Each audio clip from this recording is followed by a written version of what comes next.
iwasin ako na kalmada. Kaging sabihan niya sinta, nano kay sudan pagkahadlok niyo, wala pa ka mo sa pagtuon. Kanang kahadlok sila, kanang pasarali sa akin.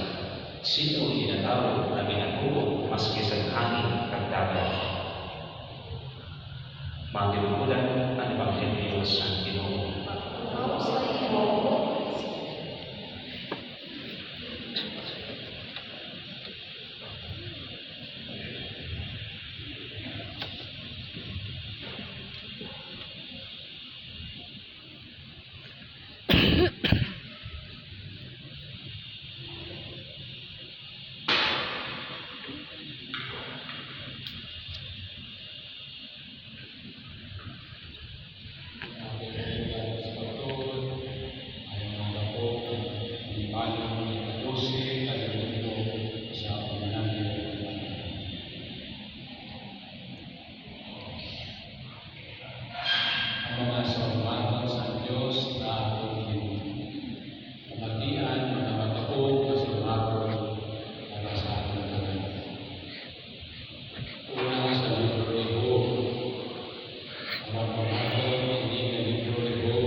Nanuman na mga maayo, matanos na mga tao nakaigwas sa mga problema isudan sa kabuhayan.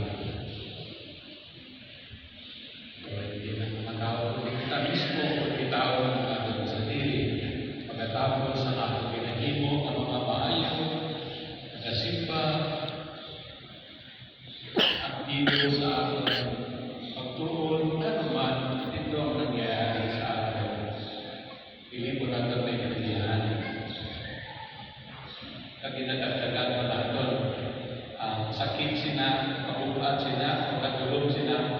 Kung itaw natin ang pagkalibod natin, sinda, wala galing nagasimba, nagahimong galing di maayo, ano man na, kaya ay nagmahayo ang nabuhay, yan po nagapabukat pa sa atin.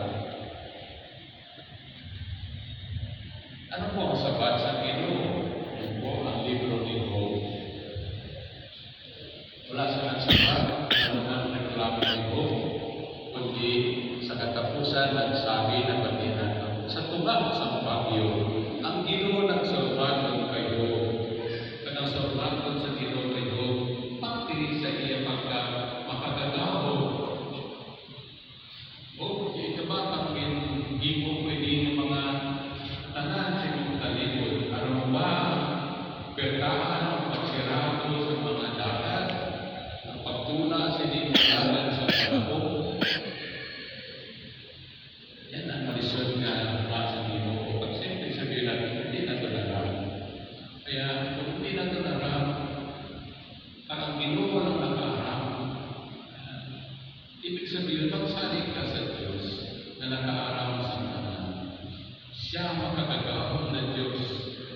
Intugod niya na mangyari sa aton hindi ng mga utang at bagay na siya na lang ang nakaram. Kaya,